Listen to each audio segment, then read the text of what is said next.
사도행전 2장 1절에서부터 4절.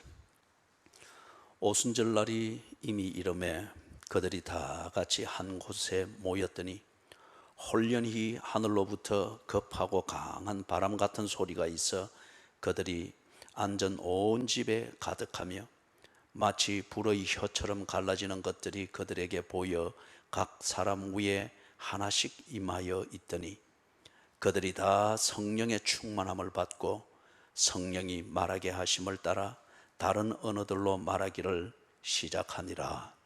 아멘.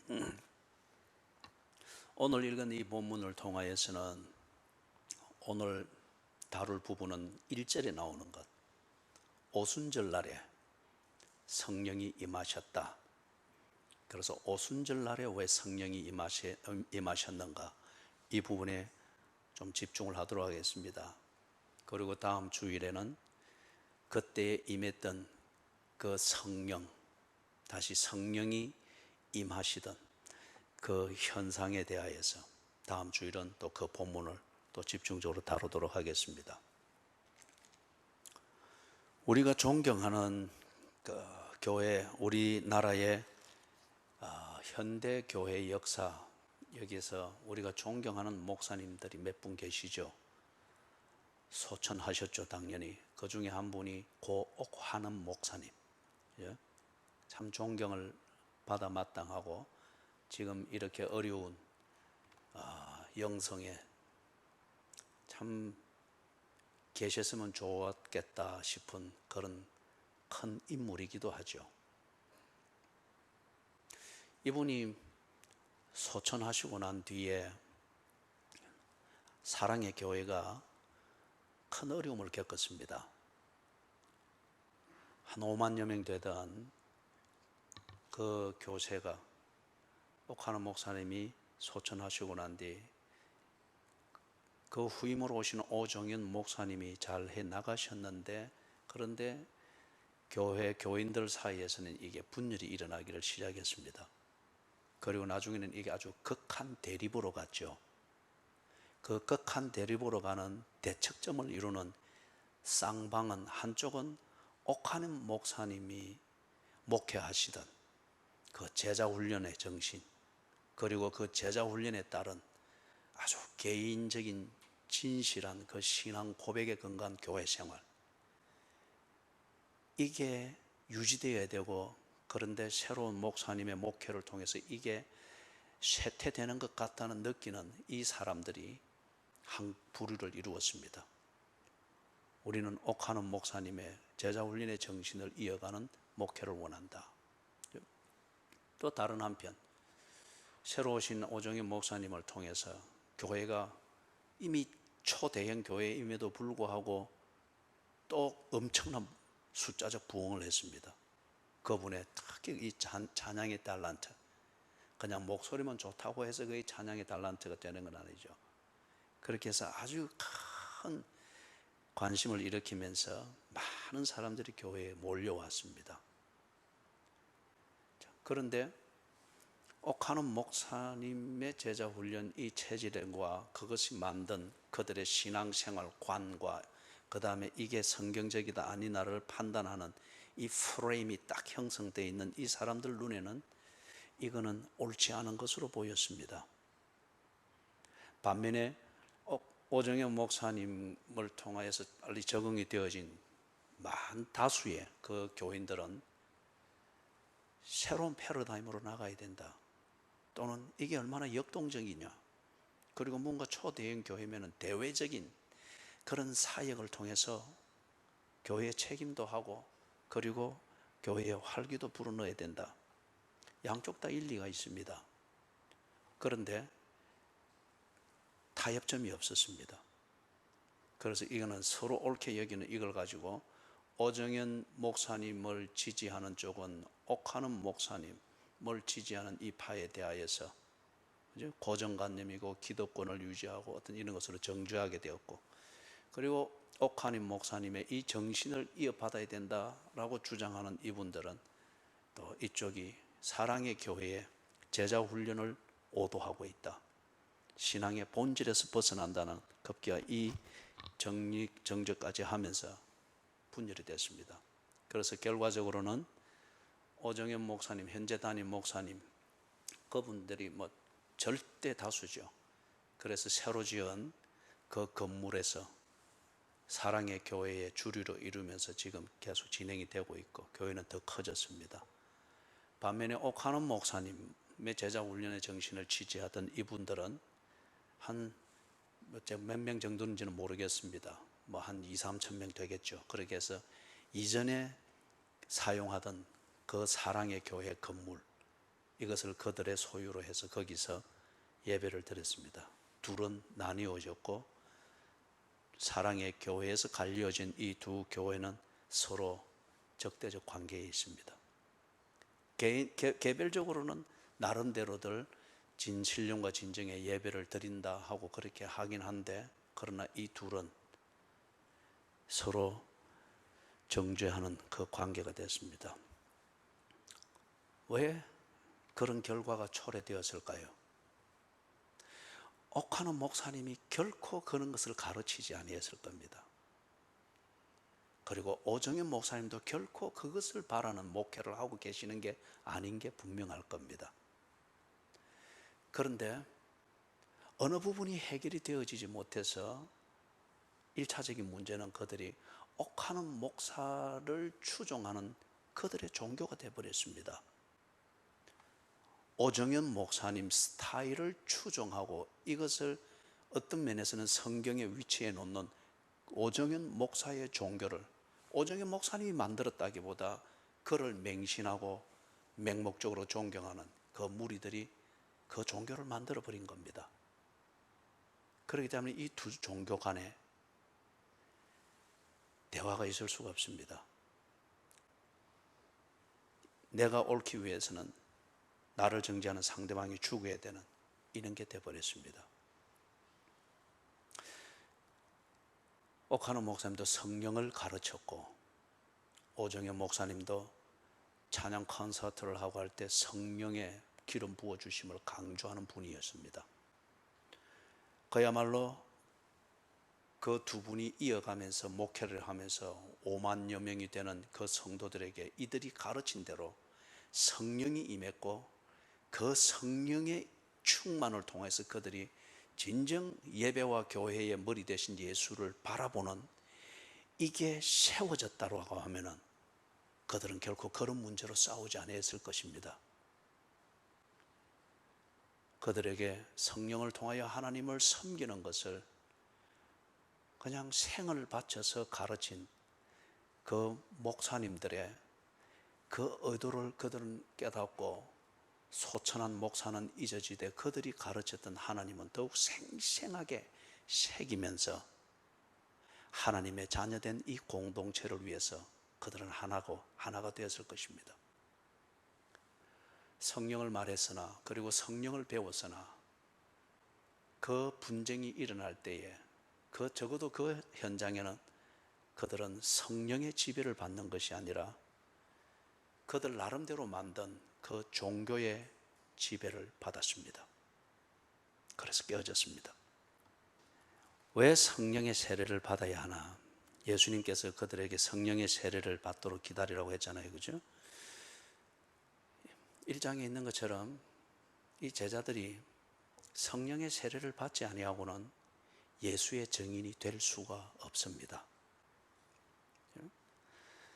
당시 예루살렘을 지배하고 있었던 것은 유대교의 신앙이었거든요.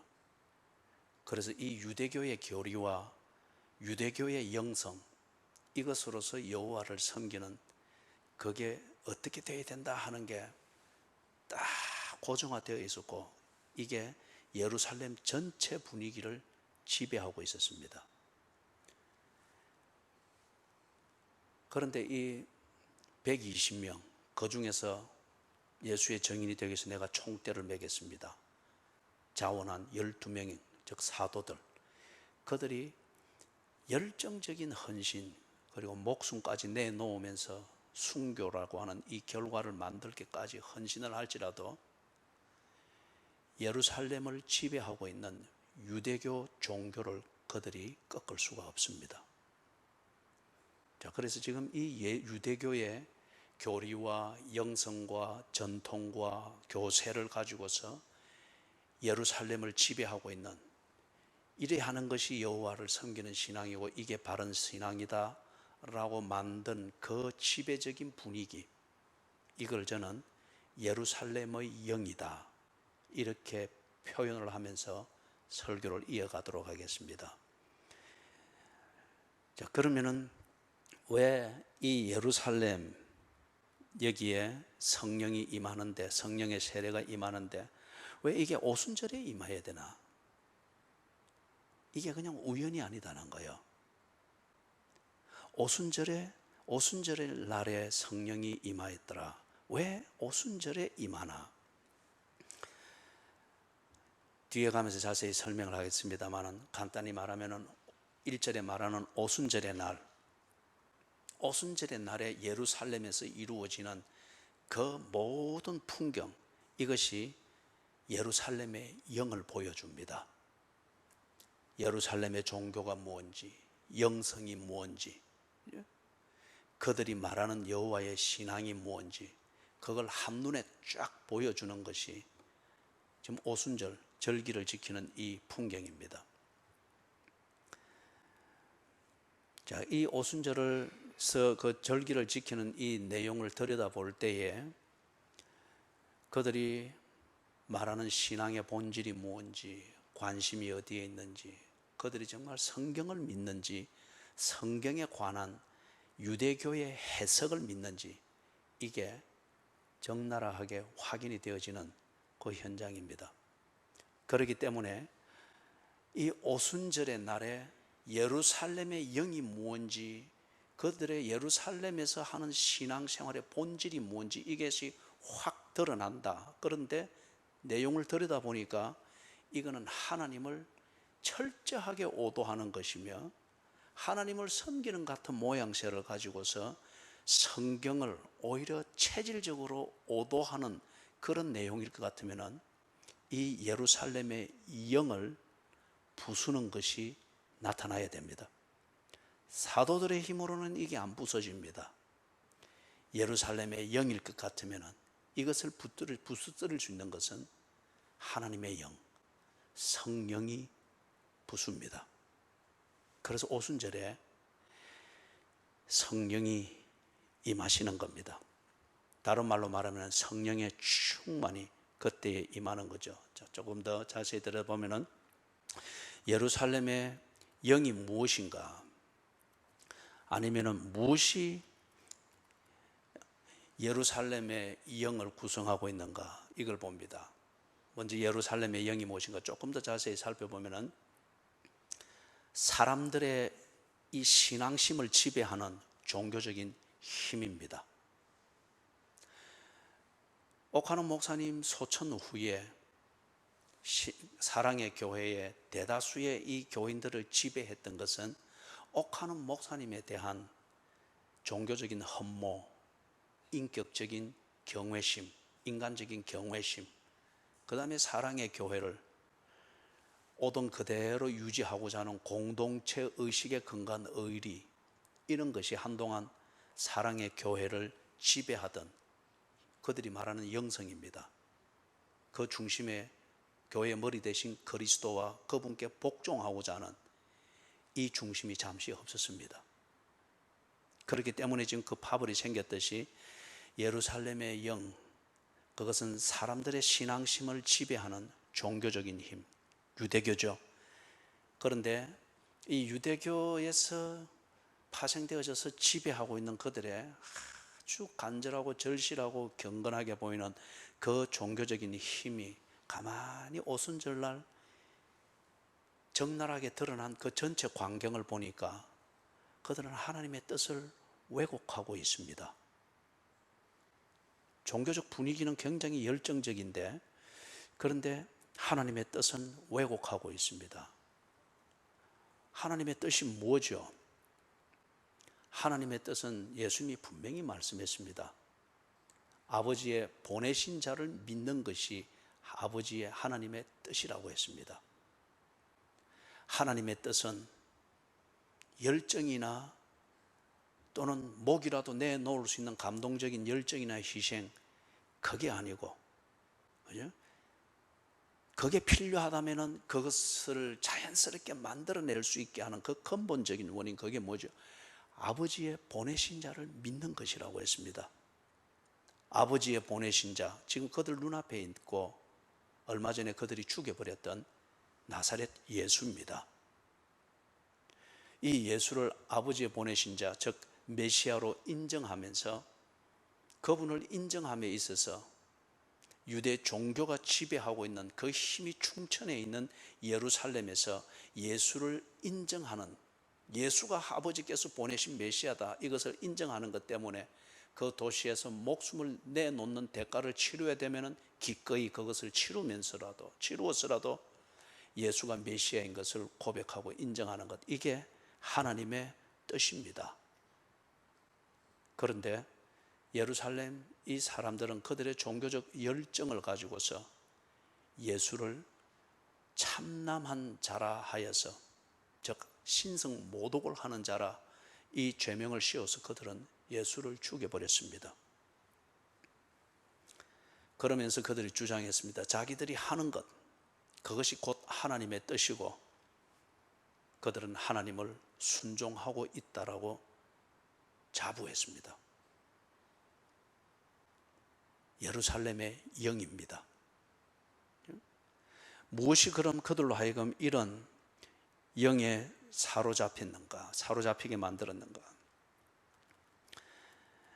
먼저는 그 예루살렘 도시에 대한 그 신성한 자부심이 있습니다. 예루살렘 도시는 그들이 믿기로 그렇잖아요. 구약에도 그렇게 언급되어 있습니다. 하나님께서 그 이름을 두시기 위해서 빼어낸 성이라고 했잖아요.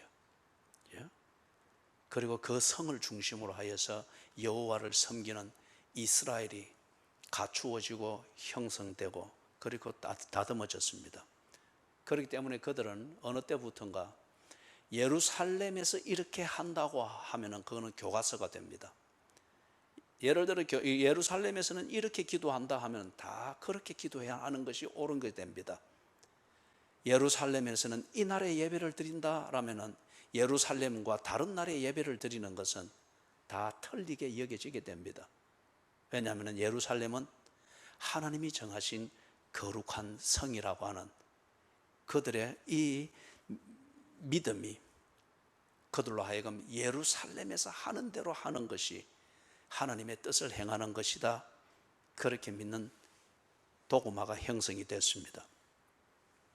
거기다가 역사를 지나오면서 절기를 지키는 자들, 그 순례자들이 언제나 예루살렘을 찾아와서 절기를 지킵니다. 우리가 신명기 16장을 할 때 보았죠. 유대인들에게 절기가 많습니다. 절기는 하나님께서 자기들에게 주신 은혜, 그리고 자신들을 위해서 베푸신 그 구원의 은혜를 기억하고, 그래서 언제나 그 사건이 일어났던 때와 같이 그 하나님을 믿고 신뢰하도록 하기 위하여서 그 사건을 재현하여서 기념하는 겁니다. 그래서 하나님이 어디에 계시며 누구이시며 무엇을 하시는지 이것을 생각나게 해서 그들의 믿음이 언제나 살아있도록 만드는 이 기능을 위해서 표적으로서 절기를 정하게 한 겁니다. 그런데 이 절기가 여러 있는 가운데서 이 유대인들이 지키는 3대 절기가 있었죠. 신명기 16장에서 우리가 보았습니다. 하나는 유월절 또는 무교절이라고도 불렀습니다. 원래는 이 두 개가 별개였습니다마는 뒤에 가서 하나로 묶여졌습니다. 그래서 여러분이 성경을 읽다 보면은 무교절 또는 유월절 이렇게 나올 때에 8일 동안 지키는 두 개의 절기, 이걸 하나로 지키는 겁니다. 유월절과 무교절. 그 다음에 두 번째 절기는 칠칠절이라고 했습니다. 이 칠칠절이 오순절입니다. 칠칠절이라 이름하는 것은 안식일을 7번 지나고 바로 그 다음 날을 기념하여서 지키는 겁니다. 그래서 50일이 됩니다. 칠칠절은 안식일을 7번 지난다고 하는 요 계산을 가지고 77절이라 불렀고, 그 다음에 뒤에 가서 오순절이라 부르는 것은 그렇게 해서 보내는 날수가 6월절 또는 무교절 이후 50일을 지난 뒤에 이 절기를 지킨다고 해서 오순절, 즉 50일째 되는 날이다. 그렇게 해서 오순절이라 불렀습니다. 세 번째 절기는, 그들이 지키는 3대 절기 중에 세 번째 절기는 초막절입니다. 성경에서는 때로 장막절로 쓰여지기도 합니다.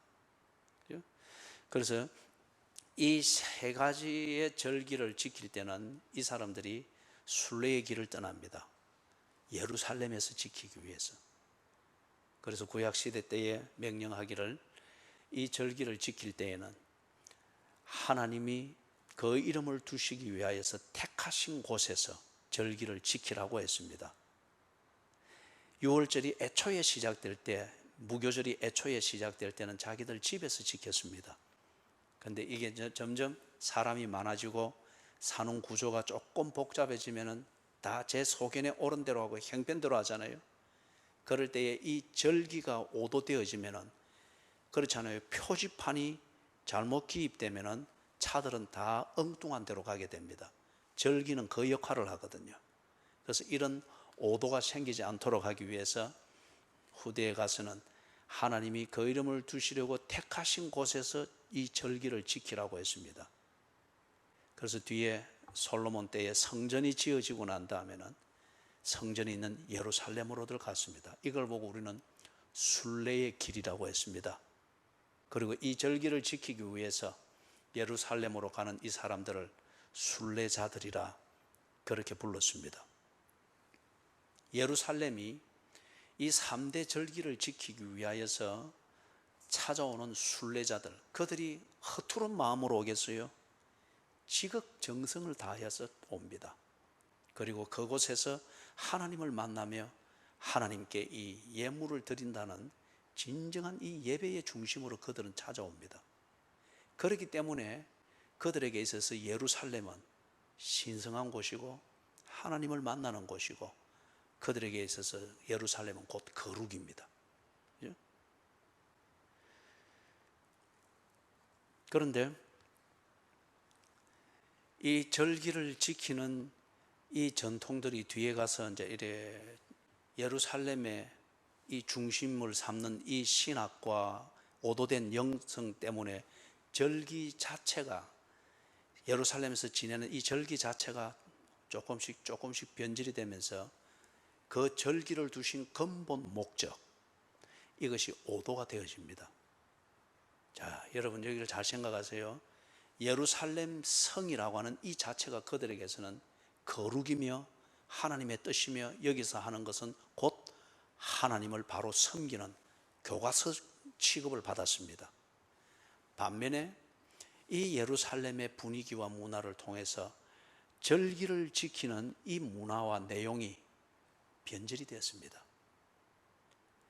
예루살렘에서 만든 그러한 절기 전통을 따라서 이것이 쭉 왜곡이 되어졌고, 그럼에도 불구하고 예루살렘의 이 권위, 이것 때문에 그렇게 하고 있는 것이 지금 하나님의 말씀이고 하나님의 뜻이고, 그래서 그들은 하나님의 뜻을 순종하고 있다고 스스로 자부하게 된 겁니다.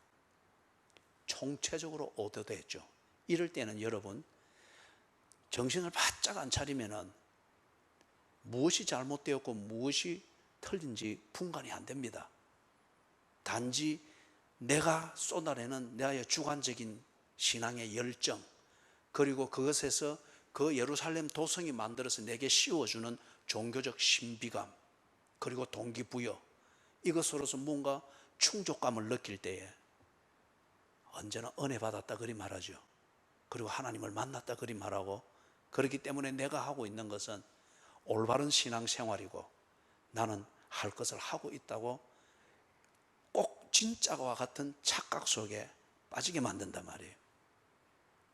총체적 위기입니다. 자, 그럴 때에 이 총체적 위기를 보여주는, 이 총체적 위기를 만들고 있는 예루살렘 성의 이 실상을 예수님의 말씀을 통해서 우리가 자세히 볼 수 있습니다. 한 세 가지 정도 예를 들면은 예수님께서는 이 예루살렘을 두시고 우셨습니다. 누가복음 13장 34절에 보면은 그렇게 되어 있죠. 예루살렘아 예루살렘아 선지자들을 죽이고 네게 파송된 자들을 돌로 치는 자여, 암탉이 제 새끼를 날개 아래에 모음같이 내가 너희의 자녀를 모으려 한 일이 몇 번이냐. 그러나 너희가 원하지 아니하였도다. 예수님이 우셨습니다. 이 예루살렘이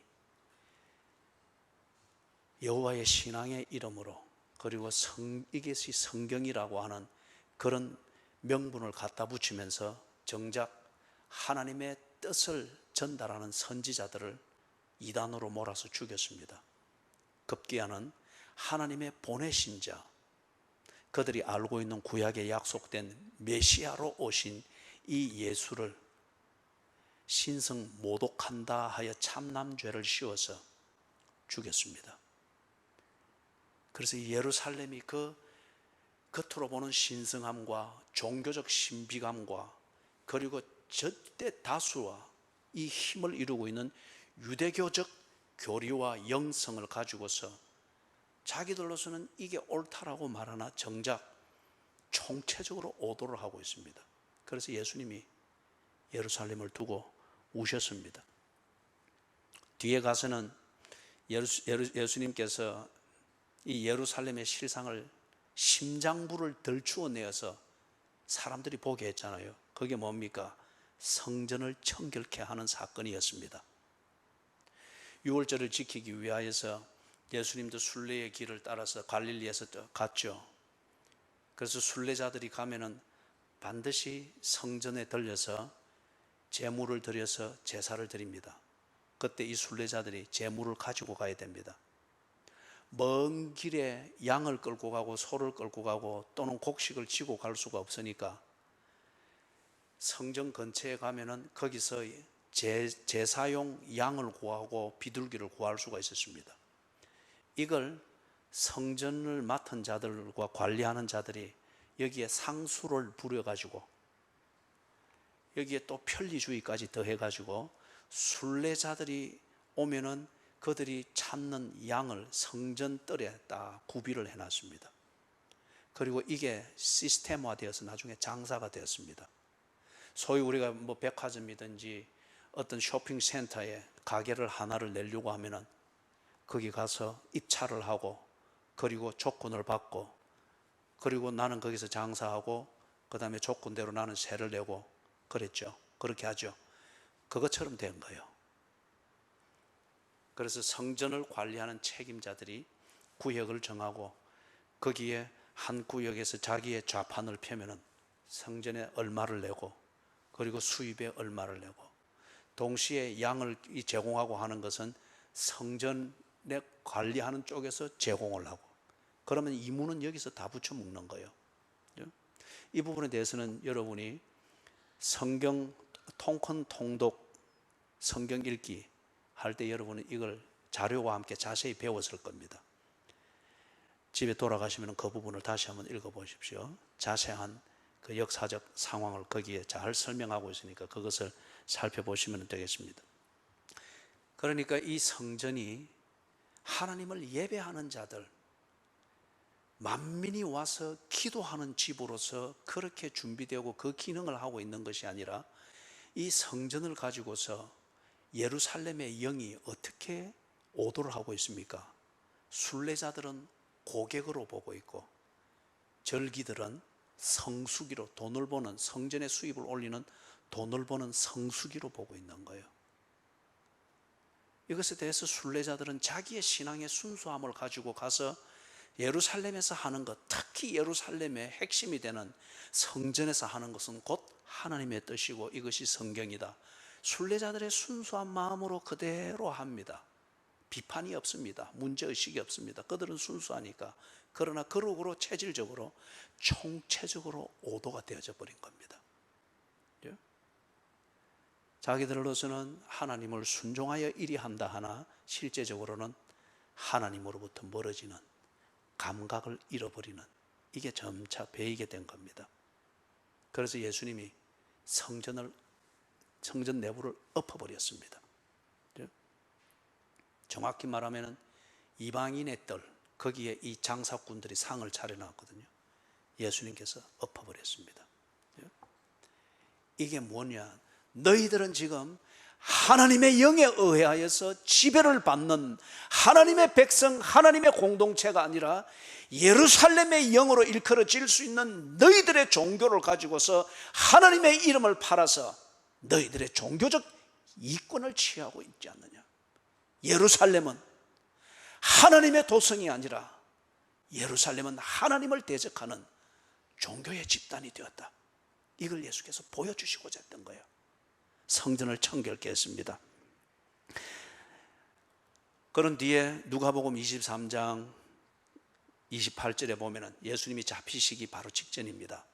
그때에 예수님이 잡혀서 골고다로 끌려가는 십자가의 행진을 하고 있을 때죠.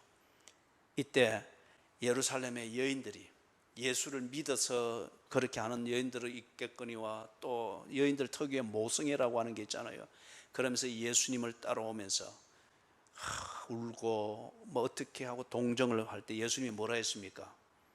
그 고난 가운데에서도 예수님이 딱 예루살렘 이 여인들을 돌아보면서 예루살렘의 딸들아, 나를 위하여 울지 말고 너희와 너희 자녀들을 위하여 울라. 그들이 예루살렘의 영에 지배받는 예루살렘의 종교, 이것이 만든 그런 종교심과 그런 도덕성과 동정심을 가지고서 예수를 동정할 여지가 없다는 거예요. 그들은 순수하고 순진해서 모르고 있으나 그들의 종교심을 지배하고 종교심을 만든 예루살렘의 이 종교적 분위기는 그들로 하여금 지금 하나님으로부터 멀어지게 만들었고, 체질적으로 하나님과 함께 있는 이 관계에서 벗어나도록 만든 지금 이 상황에 있다는 거예요. 그래서 예수께서 예루살렘의 딸들아, 나를 위하여 울지 말고 너희와 너희 자녀들을 위하여 울라. 다른 말로 하면은 너희는 옳다고 생각하고 있고 너희가 하나님의 자녀라 생각하여 나를 동정한다마는 아니다. 너희들은 성령의 지배를 받는 자들이 아니라 예루살렘의 영의 지배를 받는 오도 되어진 종교꾼들이니라. 착하고 순진한 것은 아나 그러나 네 영혼은 오도 되었느니라. 너희와 너희 자녀를 위하여 울라.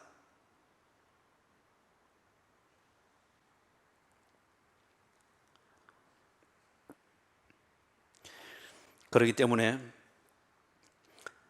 예루살렘은 예수님께서 지제 가서는 이 내용을 총체적으로 종합해서 볼 때 예루살렘이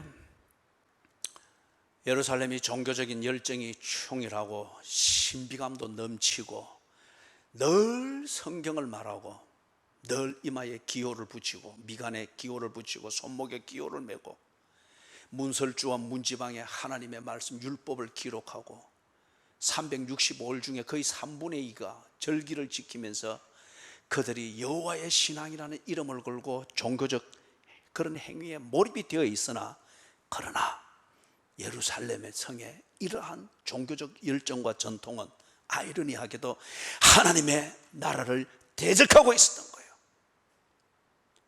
그들이 정녕 하나님의 영에 의해서 지배를 받고 있는 진정한 하나님의 도성일 것 같으면 하나님의 나라로 오신 예수 그리스도를 대적할 리가 없죠. 그러나 그들은 하나님의 이름을 걸고 신비감과 신성함을 내세우면서 아이러니하게도 하나님의 나라를 대적하고 있었고 하나님의 나라를 죽이려고 하고 있었습니다. 종교와 하나님의 나라는 다릅니다. 자, 눈 뜨고 예배 드리십시오. 우리 교회에서는 눈 감고 예배 드리는 걸 허용하지 않습니다.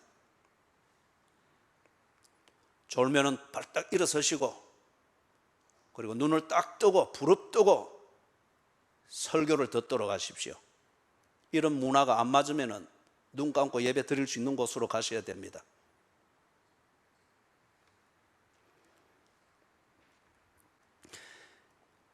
예루살렘 도성이 이렇게 되었다고 하는 것을 보여주는 사례를 지금 누가복음에서 누가가 자세히 기록을 했던 거예요. 그 중에 첫 번째 나왔던 게 유월절입니다.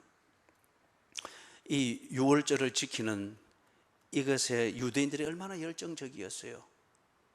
그래서 예루살렘에 언제나 순례자들로 붐볐습니다. 첫날 양을 잡아서 먹고, 그리고 그 다음 날부터 누룩을 넣지 아니한 이 떡을 먹으면서 그들은 하나님을 기뻐했습니다. 그리고 하나님께 첫 추수를 주신 그 하나님께 감사하면서 하나님을 기뻐했습니다. 그런데 이 유월절을 지키는 그들이 자기들의 방식과 전통을 따라서 뭔가 신비감이 있고 하나님을 앙망하는 것 같으나, 그러나 그 분위기를 가지고서 결과적으로 나타난 건 뭐예요? 하나님의 보내신 자를 거부했습니다. 하나님의 보내신 자 예수를 거부했습니다. 앞에서도 말했습니다마는 하나님의 뜻은 뭐였습니까? 하나님의 보내신 자를 믿는 것이 아버지의 뜻이었습니다. 그들은 그들의 전통, 그들의 신앙적 교리를 따라서 양을 잡고, 그리고 허리에 띠를 띠고 손에 지팡이를 신고 신을 신고 밤에 한 가족이 모여서 율법에서 가르친 대로 먹고, 그리고 시편을 부르면서 신비하게 하나님의 이름을 부르는데, 이 신비감과 그것에 의해서 만들어진 그들의 종교적 집중력을 가지고서 했던 일은 무엇인가? 하나님의 보내신 자를 거부하고 죽였던 거예요.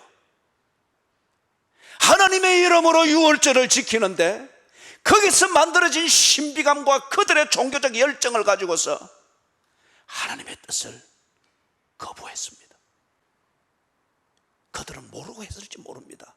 그러나 이것이 옳은 것이고 이것이 신앙이라고 총체적으로 이끌어갔던 것은 예루살렘의 분위기였습니다. 예루살렘의 영이었습니다.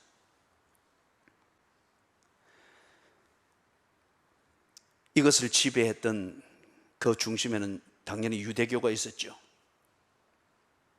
유대교는 하나님의 보내신 자, 즉 예수를 믿는 것이 하나님의 뜻임을 인정할 수 없는 종교입니다. 그것을 인정하게 되면 유대교는 존립 자체가 없어집니다. 예수가 하나님이 보내신 자라고 그들은 믿을 수 없도록 가르쳤고, 그것을 인정할 수 없는 교리의 틀을 가지고 있습니다. 그렇기 때문에 그들은 여호와를 믿는 신앙의 이름으로 그들은 예수를 부정해야만 했습니다. 그러니 이게 얼마나 무서운 거예요. 예루살렘의 절대 다수의 사람들은 이 유대교의 가르침대로 하나님을 믿었습니다. 그게 옳다고 그들은 그냥 감각적으로 그렇게 어려서부터 그렇게 가르침을 받아왔으니까. 그래서 그들은 예루살렘은 예수를 죽였습니다. 그 다음에 두 번째 보여주는 게 이제 사도행전에서 나오는 이 오순절입니다. 오순절의 이 절기는 하나님께서 주신 그 풍성한 곡물의 추수, 이 곡물의 첫 추수는 무교절을 지키는 이때 시작이 됩니다. 보리죠. 그 다음에 이것이 쭉 2개월 이어지면서 곡물의 추수가 계속되는데, 마지막 곡물의 추수는 밀입니다. 이 밀을 거두는 이것을 두고서 하나님 앞에 이제 크게 감사하면서 이 절기를 지키는 거예요. 그게 77절입니다. 뒤에 가서는 이게 오순절이라고 하는 이름으로 바뀌어서 부릅니다. 그렇기 때문에 무교절은 첫 곡식을 거두기 전까지 견뎌왔던 그 어려움을 기억을 하면서 우리를 잊지 않고 먹이시는 하나님을 기념하니 고생하는 시절을 기억하는 아픔이 있습니다. 그런데 이 마지막 추수, 곡물의 마지막 추수인 밀을 거두는 이때에는 기쁨이 넘칩니다. 하나님이 주신 것 위에 더하여 주셔서 곡간이 풍성하게 차고 넘칩니다. 그래서 하나님께서 우리를 풍성하게 하셔서 없어서 하나님을 못 믿는 일이 없고, 부족하고 못 먹어서 하나님의 약속을 따라서 살지 못하는 일이 없도록 하나님이 채우시는구나. 묵은 곡간을 비우시고 새 것으로 채워주셔서 언제나 하나님의 인도하심을 따라 살 수 있도록 일용할 양식을 주시는 이 하나님을 확인하면서 기뻐하며 즐거워하며 축제를 하는 것이 77절 오순절입니다. 그런데 여기에 유대교에서 뒤에 자신들의 신학적 의미를 붙였습니다. 정녕 우리를 기뻐하게 하고 우리를 풍성하게 하는 것, 진정한 우리의 곡식이 무엇인가? 그것은 하나님이 자기 백성과 맺으신 언약이라는 겁니다. 노아의 언약, 아브라함과 맺었던 언약, 그리고 쭉 내려와서 모세를 불러올려서 시내산에서 맺었던 이 언약들, 이 언약을 지키기 위해서 하나님께서 자기 백성에게 신실하셨던 이게 진정 우리를 배불리며 우리를 풍성하게 하는 것이다. 그렇게 해서 오순절이 될 때에 애초에는 이 곡식을 계절을 따라 주시는 것을 통해서 먹이시는 여호와를 기뻐하며 즐거워했습니다. 여기에 유대교가 신학적인 의미를 더하여서 우리에게 언약을 베푸셔서 언약을 근거하여서 우리에게 신실하신 하나님의 은혜를 그들이 기뻐하며 축제로서 즐거워했습니다. 자, 그러면서 당연히 이 유대인들이 이러한 틀에서 딱 새겨져 있죠. 그들의 기쁨, 그들의 만족, 그것은 유대교가 가르쳐 준 그 신학의 틀 안에서 여호와를 기뻐하며 그런 식으로 절기를 지키는 거였습니다. 이것과 달리 하나님께서 내게 이런 만족을 주고 하나님께서 내게 이런 기쁨을, 이런 식으로 기쁨을 준다라고 말하는 자가 있으면 그건 이단이 되는 겁니다. 오순절을 가르쳤고 오순절을 지키는 그 절기의 예배와 절기의 제사와 절기의 이 축제의 이 틀들은 이런 신학적 근거에서 이런 영성을 만들어서 이렇게 지켜야 된다, 이 전통을 유대교가 쫙 지키고 보존해 왔고 그 표준의 자리가 예루살렘 성이었습니다. 그런데 여기에서 진정 우리의 기쁨은 하나님이 보내신 자 예수 그리스도다, 또는 예수께서 나타나셔서 수고하고 무거운 짐진 자들아 다 내게로 오라, 내가 너희를 쉬게 하리니 나는 생명의 떡이니 나에게 오는 자는 줄이지 아니할 것이다. 나는 생명의 물이다. 내게로 오는 자는 다시는 그 속에서 목마름이 없을 것이다. 이게 오순절의 절기를 통하여서 진정 하나님의 백성이 어떻게 행복하며 무엇이 우리에게 만족을 주는 것인가를 가르치며 그 속에서 하나님을 즐거워하고 기뻐하고 축제를 하는 이 유대교의 가르침의 기준에서 볼 때 예수는 신성을 모독하는 자입니다.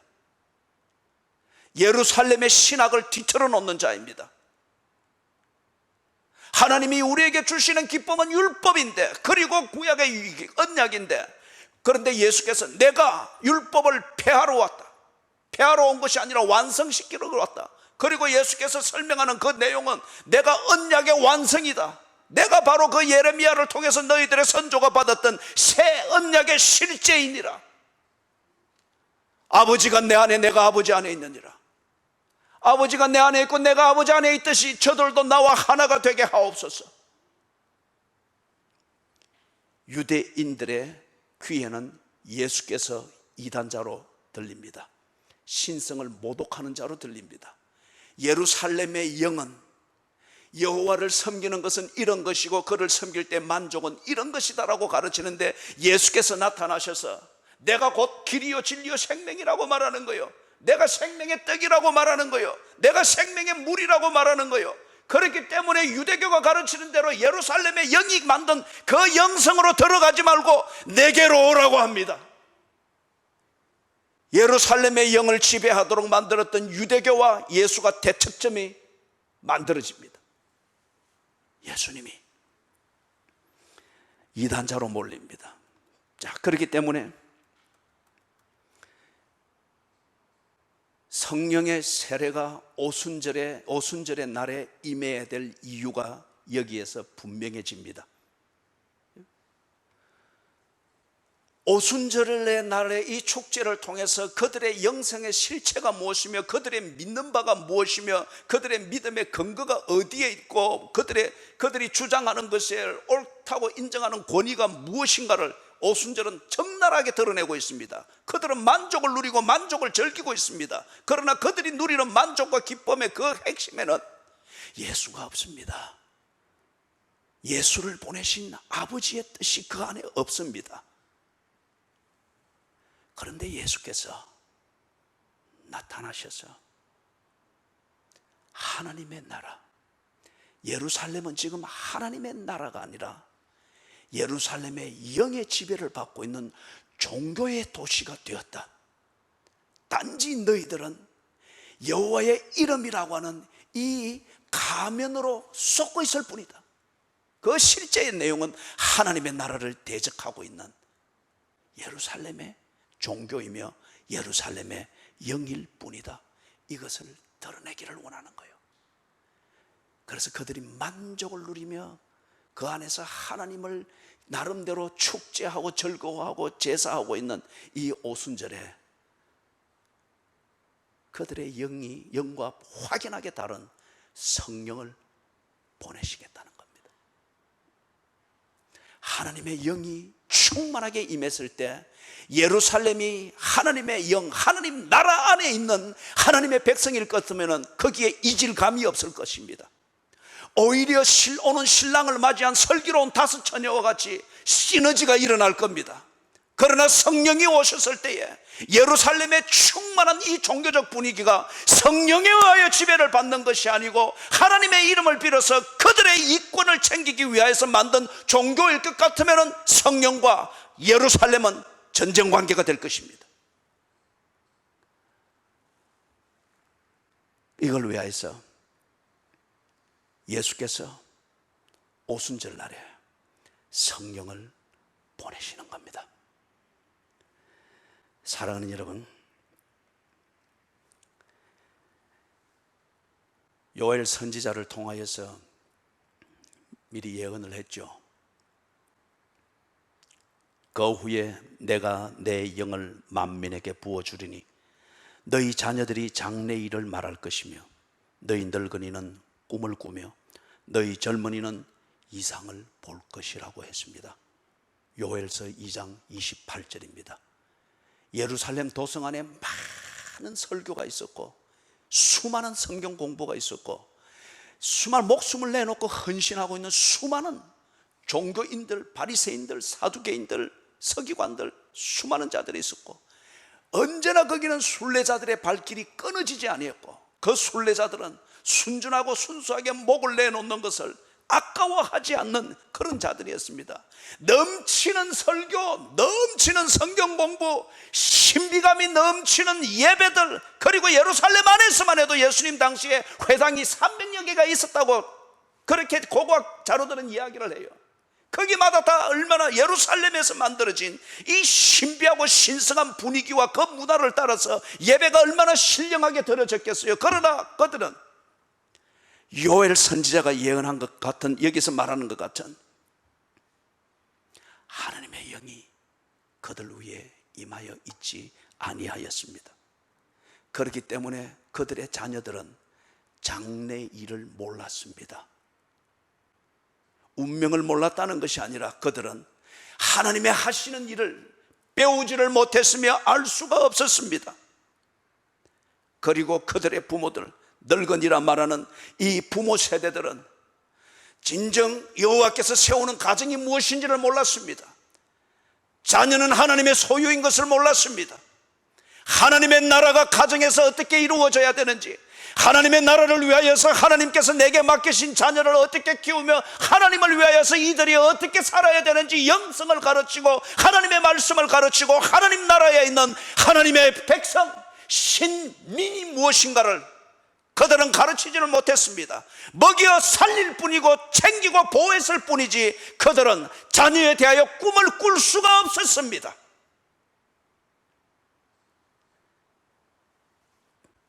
예루살렘 도성 안에 있는 이 젊은이들은 종교적 신비감에 이가 맞물려 돌아가는 기어처럼 종교적인 법과 의무감에서는 빈틈없이 착착 돌아가서 경건하게 보이고 신성하게 보이는 것 같으나 이 젊은이들은 하나님을 만나지를 못했습니다. 그렇기 때문에 하나님의 보내신 자 메시아이신 예수를 알아보지를 못했습니다. 너희 젊은이는 이상을 볼 것이며 그 이상은 그 비전은 예수를 통해서 realized, 실현되었습니다. 그러나 이 젊은이들이 예루살렘의 영에 쌓여 있기 때문에 성령이 열어 보여주신 예수를 보지를 못했던 겁니다. 그렇기 때문에 그럼에도 불구하고 종교적 신비감과 자기 도그마와 예루살렘 영이 만든 예루살렘의 종교적 그 신비한 문화에 거기에 적응이 되어 있고 탁탁 이가 맞아 돌아가면은 이것이 여호와를 섬기며 이렇게 하는 것이 여호와의 백성인 줄 알고 그렇게 만족하며 기뻐하며 할렐루야 감사하며 오순절을 지키면서 뭐 종교적 분위기를 내는데, 예수께서 그때의 성령을 보내시겠다고 합니다. 그래서 성령에 충만한 자들이 하는 말과 예루살렘의 영에 충만하여 세련되어 있는 너희들이 하는 말이 어떻게 다른가 보라는 겁니다. 예루살렘 도성이 성령에 충만하여 지금까지 그렇게 살고 있고 신비감을 만들고 있다고 하면은 그들은 성경을 말하며 메시아를 말하며 메시아의 구원을 말하며 이 메시아를 통해서 하나님께서 약속을 성취하신 것을 보여줄 때에 그들은 진정 기뻐하며 온 예루살렘 도성은 정말 새 하늘과 새 땅과 같은 이 노래를 미리 부르게 될 것입니다. 그렇지 아니할 때에 성령이 충만한 자들이 요엘 선지자가 말한 대로 자녀들이 장래 일을 말하며 늙은이는 꿈을 꾸며 젊은이가 이상을 보는 이 말들을 하고 이 예배를 드릴 때에 그들은 그런 사람들을 돌로 쳐 죽이려고 할 겁니다. 이단이라 할 겁니다. 아이러니지 않습니까?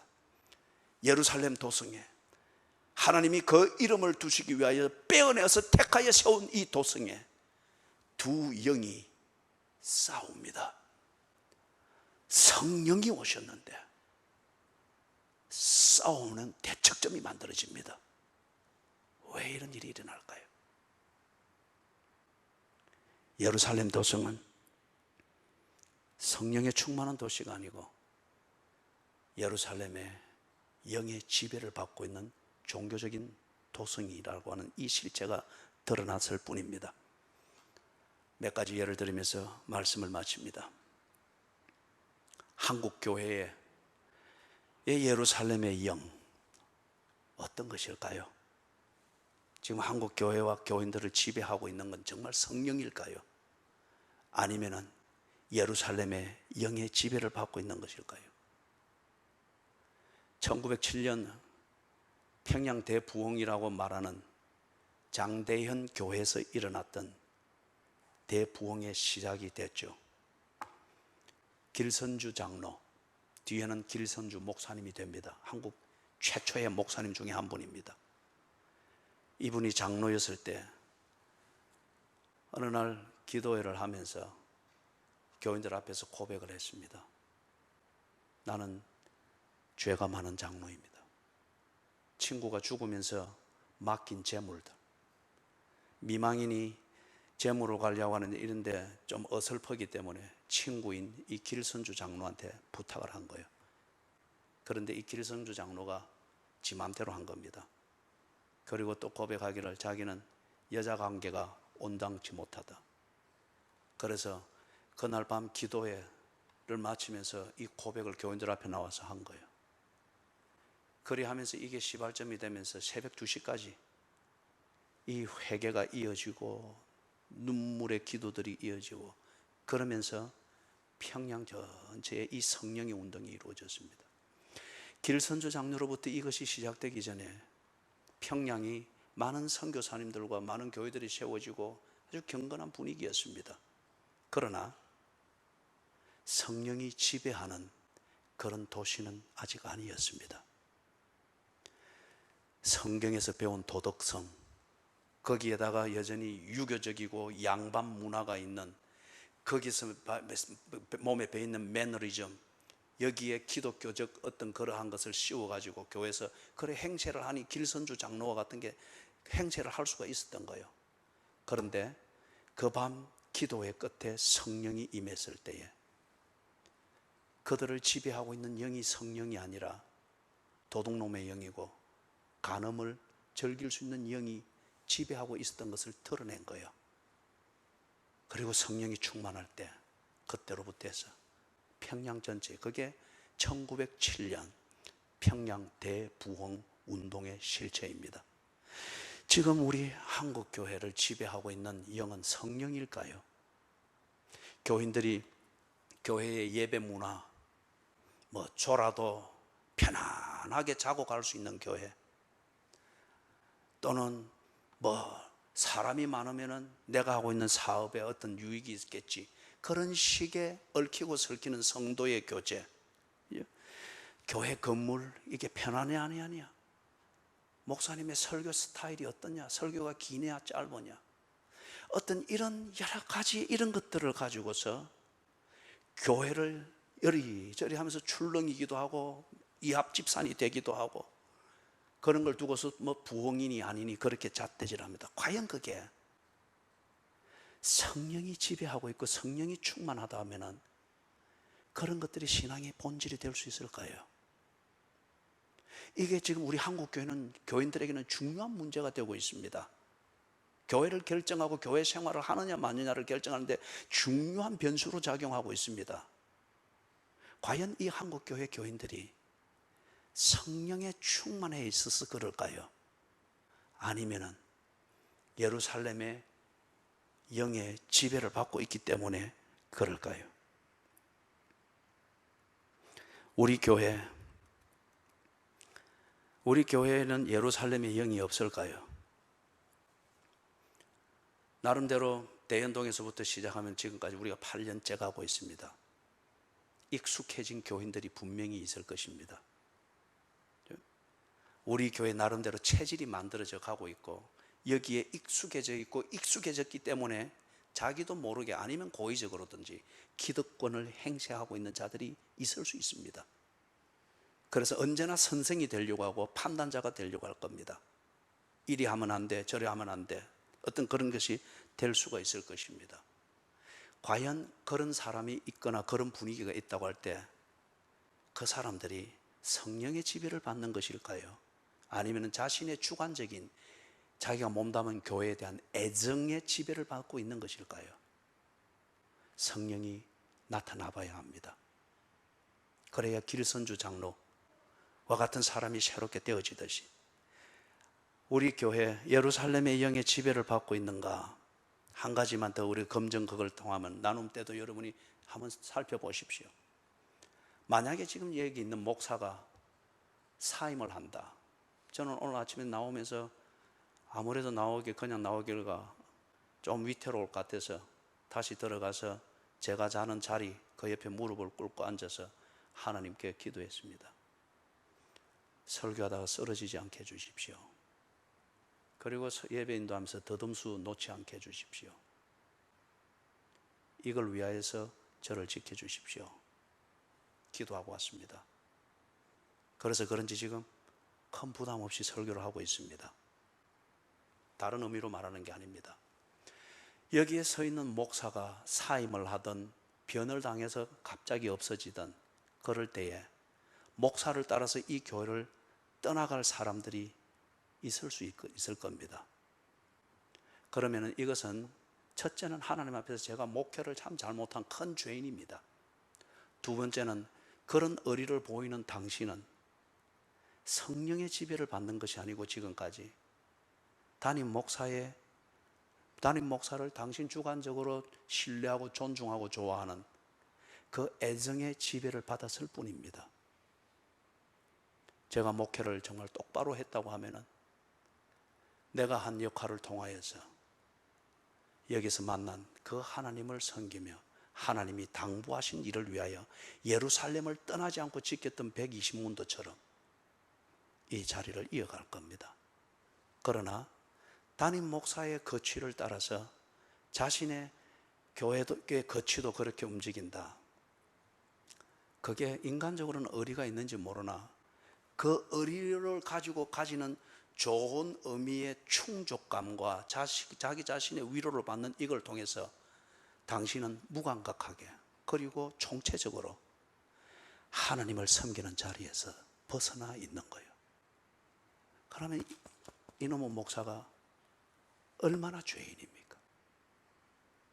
내 꼬봉을 만들었을 뿐이지 하나님을 섬기는 하나님의 양무리를 하나님께로 인도한 것은 아니잖아요. 고이든 타이든 간에. 여러분이 이 교회에서 교회 생활하고 있는 여러분의 현실은 누구 때문입니까? 성령의 지배를 받는 교회 생활을 하고 계십니까?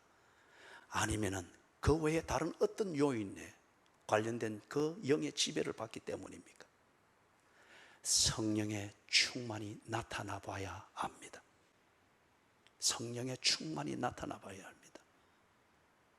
거기서 내가 시너지를 만든다면 나는 성령의 지배를 받는 그 훈련과 양육을 잘 받았을 겁니다.